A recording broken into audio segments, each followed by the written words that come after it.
এখন আপনারা আছেন রশ্মির রান্নাঘরে, আর আমার রান্নাঘরে আমরা শিখে নেব গুড় মোহিনী কিভাবে বানাতে হয়।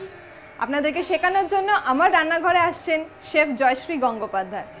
জয়শ্রীদি, থ্যাংক ইউ রেশমি। ভালো আছো? হ্যাঁ, ভালো আছি। আচ্ছা, এটা বানাতে গেলে আমাদের কি কি লাগছে একটু বলে দাও। ভীষণ অল্প উপকরণ দেখতে পাচ্ছি। হ্যাঁ, সেটা দেখতেই পাচ্ছি। জলদি রান্না। আচ্ছা, গুড় মোহিনী, ময়দা লাগবে, একটু ঘি লাগবে, তোমার নারকেল কোড়া, নলেন গুড়, আচ্ছা, আর ভাজার জন্য সাদা তেল। ঠিক আছে। এবার তুমি আমাকে একটা থালা দাও যাতে আমি ময়দাটা মাখতে পারি। আচ্ছা, দুটো দেবে, দুটো থালা নিয়ে। আর এইটা রাখো। আমি যেটা বলছি বললাম না, ভীষণ সহজ এই রান্নাটা। এই আমি নারকেলটা পুরো নিয়ে নিলাম। আচ্ছা, হ্যাঁ, এটা হচ্ছে আমাদের নলেন গুড়।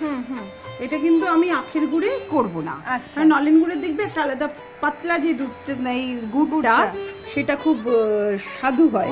সেইটা দিয়ে না আমি এটা মেখে ফেলবো। আচ্ছা, তাহলে এটা তোমার শীতকালে মেইনলি করা যেতে পারে। এটা শীতকালে মেইনলি করা যেতে পারে। গুড়টা পাওয়া যাবে না। আমি যেটা বলি, তখন তুমি একটু নারকেলটা চিনি দিয়ে মেখে নিতে পারো। আচ্ছা, আচ্ছা, ফ্লেভারটা হয়তো আসবে না, কিন্তু তোমার খেতে কিন্তু খারাপ হবে না। তুমি এইটা মানে আমার পুর করার দরকার নেই, খুব একটা গ্যাসের দরকার নেই। আচ্ছা, এইটা আমি মেখে রাখলাম। আমরা পুরটা মেখে রেডি করে রাখলাম হাত দিয়ে। এইবার আমাকে একটা স্পুন দেবে। হ্যাঁ, দিচ্ছি। আচ্ছা, ডিপ ফ্রাই করবে? হ্যাঁ, একদম ডিপ ফ্রাই করবো, ভালো করে তেল দিতে, ব্যাস ছেড়ে দাও। এবার সিমে বসিয়ে রাখো, আমরা এইটুকু করতে করতে ওটা গরম হতে থাকবে। চামচ দেবো না তোমাকে? এটা চামচে না, ঘিটার জন্য এটা। আর ময়দা নিলাম।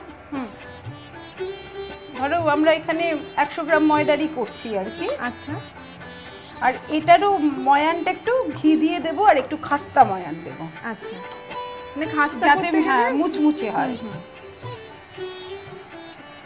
একটু বেশি দেবো। বেশি দেবো। এটা দিয়ে ভালো করে 100 গ্রামের মধ্যে তুমি 3 চামচ, 3 বড় চামচ আমরা ঘি দিলাম। ময়দাটা মাখা হয়ে গেছে। ময়দাটা মাখা হয়ে গেছে। তুমি আমাকে বেলুন চাকিটা একটু দিয়ে দাও।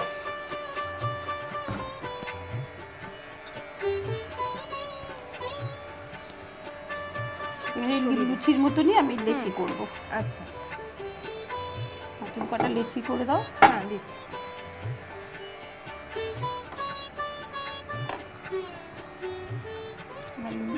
ছোট ছোট লুচির মতন বেলে নেব।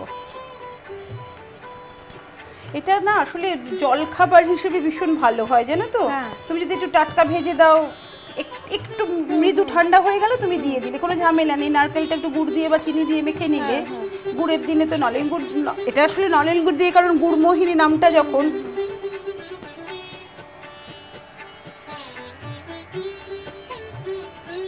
এটা দেখো, নারকেল আমাদের বাঙালিদের খাবারের প্রায় ব্যবহার করা হয়, মানে চটজলদি জল খাবার হয়। এটা আমি আরো তাড়াতাড়ি করার জন্য এটা আমি পুর দিয়ে আবার সেই তোমার ধার মুড়িয়েও করতে পারি, কিন্তু এটা চটজলদি তুমি এটা দিয়ে দিলে। আচ্ছা, এর মধ্যে দিয়ে দিলে, তুমি হাতে করে পুরটা দিয়ে দিলে। এরকম ছাঁচ তো পাওয়াই যায়। এরকম ছাঁচ তো পাওয়া যায়, মানে তোমার একদম কোনো ঝামেলা নেই আর কি। এরকম করে দুটো দিয়ে আমি ধরো কেটে দিলাম। আচ্ছা, তুমি এগুলো বানিয়েও রাখলে, হ্যাঁ, খাওয়ার সময় ভেজে নেওয়া গেল। খুব সহজ এবং খুব তাড়াতাড়ি হয়ে যায়।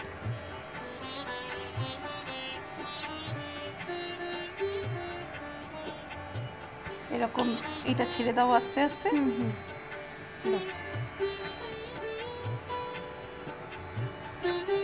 এরকম আরো বানিয়ে ফেলি। বাড়িয়ে দিয়েছো? বাড়িয়ে দেবো? হ্যাঁ, বাড়িয়ে দাও, কারণ ওই সোনালী রঙের ভাব ভেজে নিতে হবে। আচ্ছা, যখন রংটা খুব সোনালী হয়ে যাবে, তোমার গুড় মোহিনী তৈরি। নামটা এত সুন্দর লাগছে শুনতে। হয়ে গেছে না? হয়ে গেছে।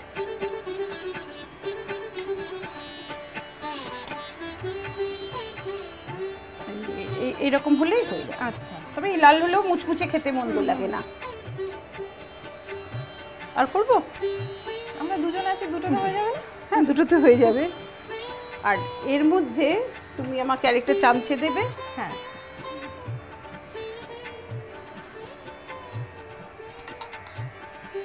প্লেটটা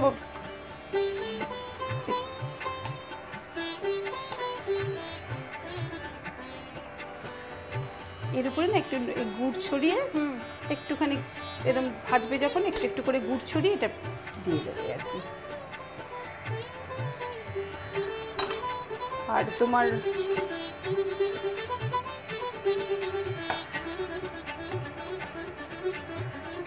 তৈরি হয়ে গেল আমাদের গুড়মোহিনী। Thank you. মিষ্টি খাওয়ার জন্য সবসময় কিন্তু দোকানে যাওয়ার দরকার নেই। দেখলেন তো কত সহজভাবেই বাড়িতে বানিয়ে নিতে পারেন গুড়মোহিনী। তাহলে সময় নষ্ট না করে চটপট বানিয়ে ফেলুন।